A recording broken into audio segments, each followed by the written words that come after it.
Kita membaca doa agama dan kepercayaan masing-masing. Berdoa dimulai.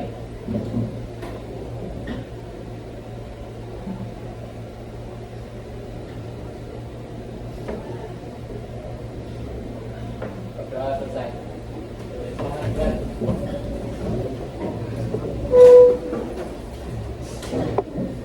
Jadi gimana kabarnya hari ini? Baik. Ada yang nggak hadir hari ini? Ada. Siapa yang nggak hadir hari ini? Siapa? Absen. Ini apa sakit? Ya.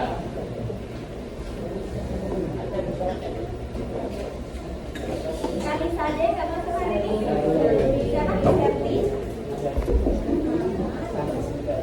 Sakit juga? Ya. Ada lagi? Sudah. Tidak? Tiga orang aja? Yang lainnya gimana? Sehat? Alhamdulillah? Ya, jadi hari ini kita masuk di materi kedua tentang peta perkiraan jauh dari SG ya.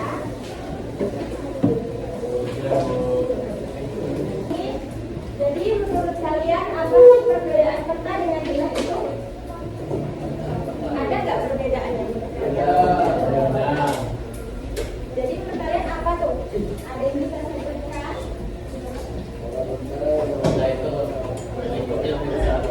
Kalau benar, Lebih kecil kayak jalan-jalannya. kalau peta itu dia ada skalanya ya.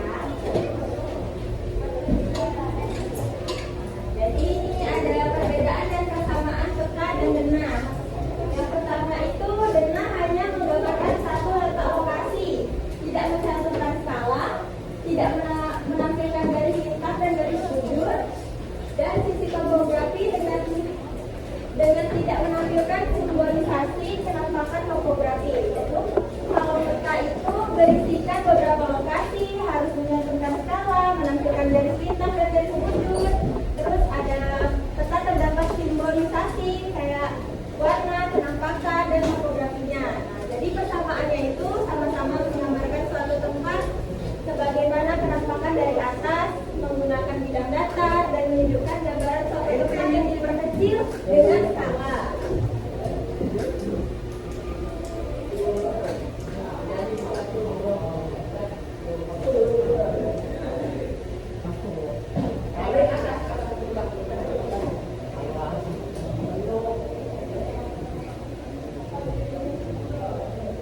Ya, jadi kita masuk ke pengertian peta, yaitu peta adalah gambaran permukaan bumi.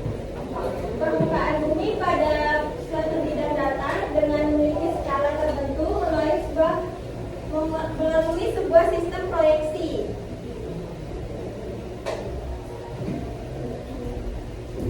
Menurut Peraturan Pemerintah Republik Indonesia Nomor 8 Tahun 2013, peta adalah suatu gambaran dari unsur-unsur alam dan buatan manusia yang berada di atas maupun di bawah permukaan bumi dan digambarkan pada suatu bidang datar dengan skala tertentu. Jadi peta itu pasti ada skalanya.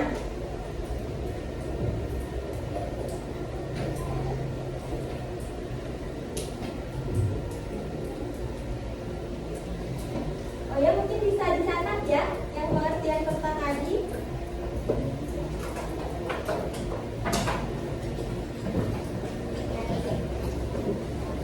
Peta adalah penggambaran.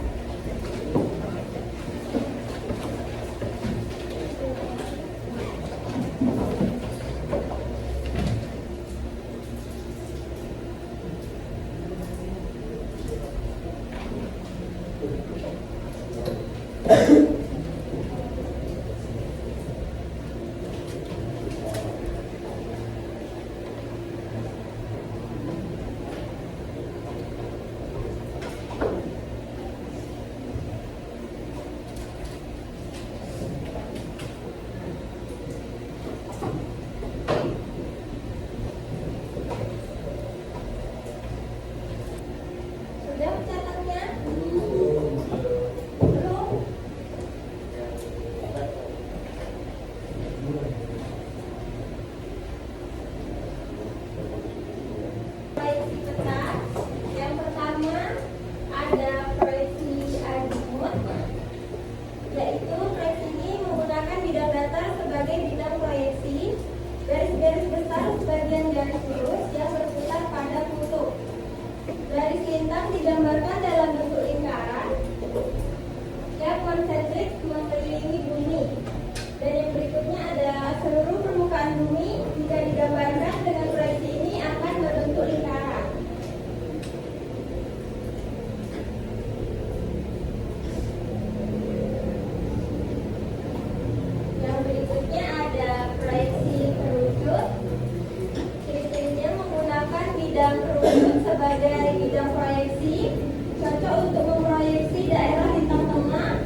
wilayahnya.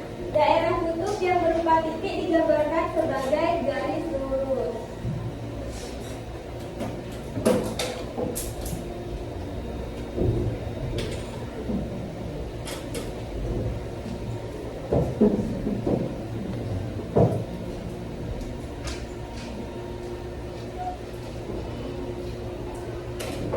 Berikutnya ada proyeksi peta berdasarkan posisi sumbu. Yang pertama ada proyeksi normal, sumbu bola bumi berlimpit dengan sumbu bidang proyeksi.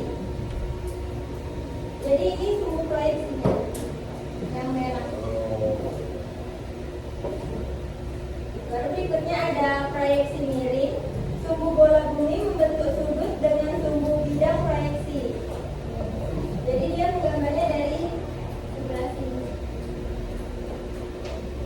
Baru yang terakhir ada proyeksi transversal, sumbu bola bumi tegak lurus dengan sumbu bidang proyeksi. Jadi dia tegak lurus di sini.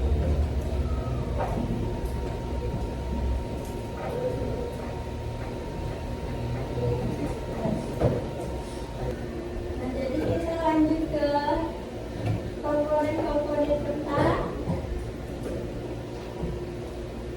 yaitu ini yang semua ini itu termasuk peta utama ya.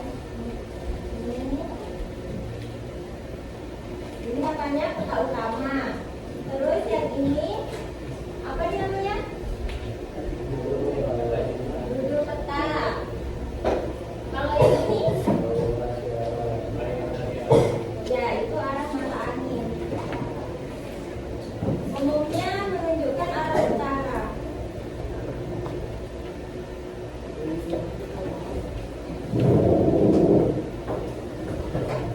Lanjut, kalau ini apa namanya? Legenda atau keterangan. Jadi dari legenda ini kita bisa tahu di dalam peta ini ada apa saja sih? Contohnya, kebaca nggak?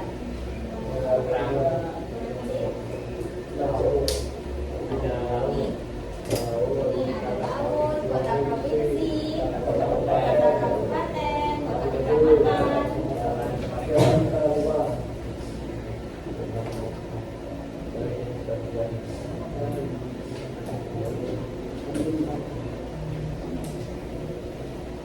Kalau yang ini namanya skala peta. Ini menunjukkan perbandingan jarak antara dua titik di peta, dan jarak dua titik itu di permukaan bumi.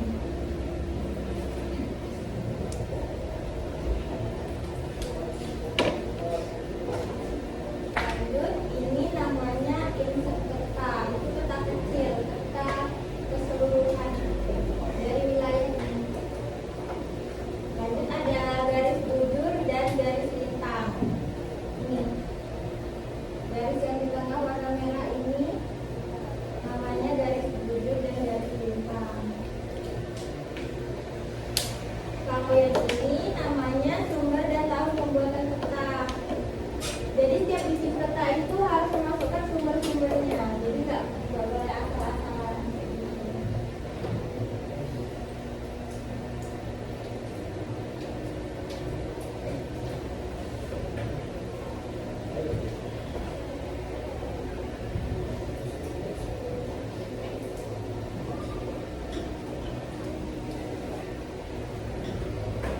Ini berikutnya ada warna dasar peta. Yang pertama itu ada hijau, kuning, dan coklat menggambarkan bentuk relief muka bumi.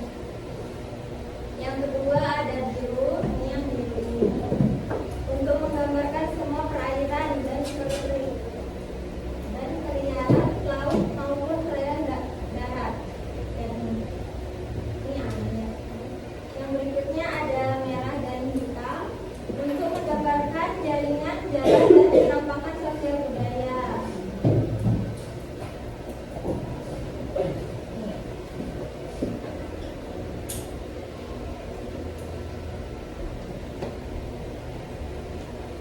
Kelihatan nggak yang warna merah? Itu jalanan.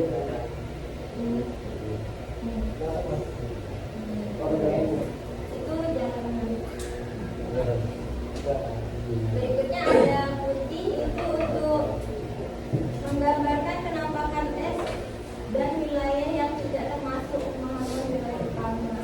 Jadi ini bisa jadi ini cuman namanya peta tematik ya tadi ya, karena dia cuma memperlihatkan yang di dalamnya aja. Pergantian jam pelajaran. Nah, ini ada proses pembuatan peta. Yang pertama ada mengumpulkan data seperti peta dasar dan data penduduk lainnya. Yang berikutnya ada melakukan pemetaan dengan cara digital dan manual. Dan yang terakhir ada menyajikan data yang diperoleh pada dengan peta baru yang sesuai dengan kaidah-kaidah kartografi. Jadi bikin peta itu banyak aplikasi yang bisa digunakan, seperti kalau saya di kuliah itu ada namanya ArcGIS sama Pinterest. Nah, di dalam situ kita bikin peta, tapi harus pakai sumber-sumber dari luar, seperti kayak kita cari di internet sumbernya. Ada yang mau ditanyakan atau kita lanjut seperti yang ada kayak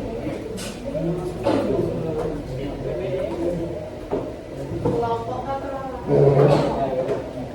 Kelompok.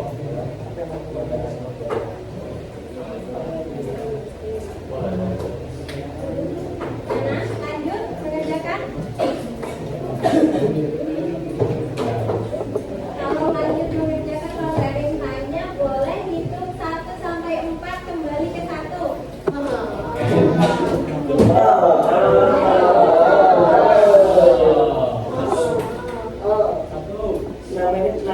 Tiga.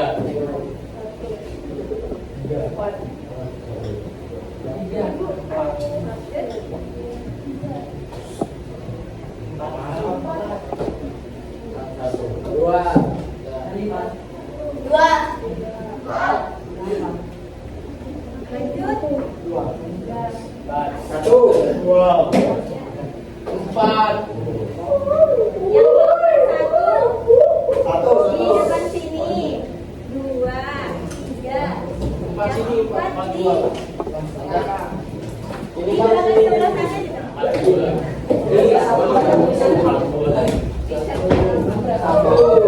Empat dua. Dua siapa dua? Ayo, tanpa suara, ayo.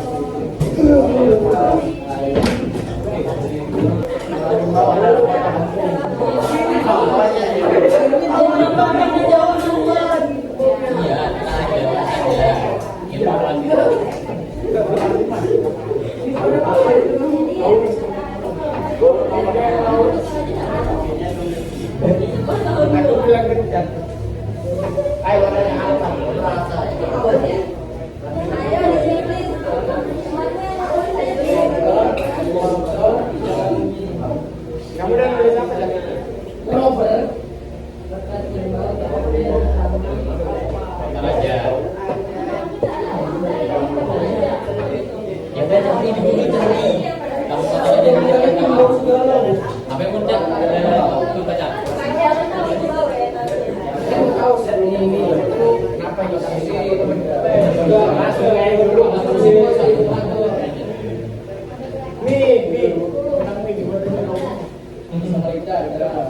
Nih, kok ada kapal sini?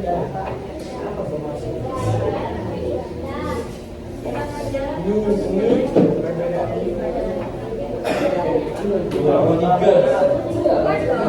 jalan 3. Iya, bentar ini.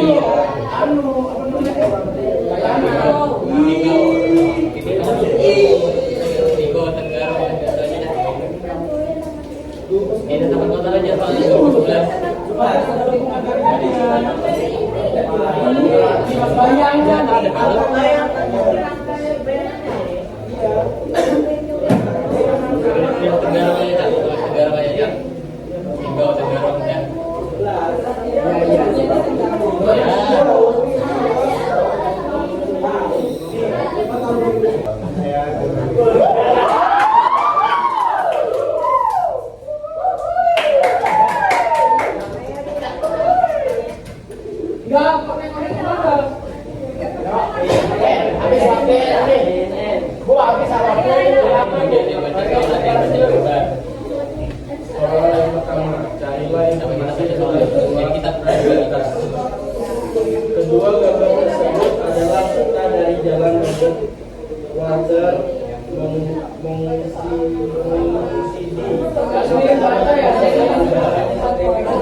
Pada tersebut pada beda 2011 orang masih memiliki tangan yang kosong.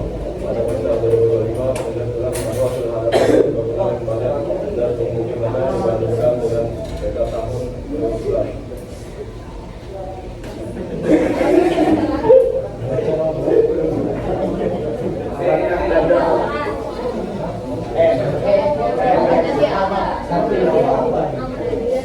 Apakah ada signifikan daripada kedua kata tersebut? Terlihat adanya untuk infrastruktur baru seperti jalan dan bangunan pada PTA 2025 tanpa ada infrastruktur daripada tahun 2009. Pertanyaan keempat, apa dampak yang akan terjadi pada keutamaan depan dan pendidikan fungsinya? Dari jawaban nomor 4 adalah 1. Urbanisasi dan berkurangnya ruang hijau. 2. Ancaman banjir dan erosi Sungai Mahakam. 3. Mengurangi lalu lintas. 4. Pencemaran Sungai Mahakam. 5. Pariwisata tinggi tanpa meningkat. Fungsinya adalah 1. Tambah ruang hijau dan taman kota. 2. Normalisasi sungai. 3. Pengelola sampah wisata dan edukasi masyarakat. 4. Rencanakan tata kota berkurang besar. Sekian dari kelompok kami. Assalamualaikum warahmatullahi wabarakatuh. Waalaikumsalam warahmatullahi wabarakatuh.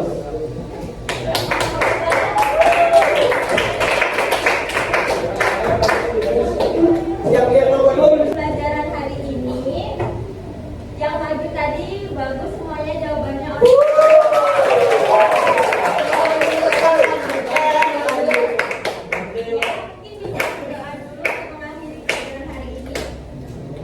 Siap. Kita mengakhiri pelajaran hari ini. Marilah kita membaca doa tentang agama dan kepercayaan kita masing-masing. Berdoa dimulai.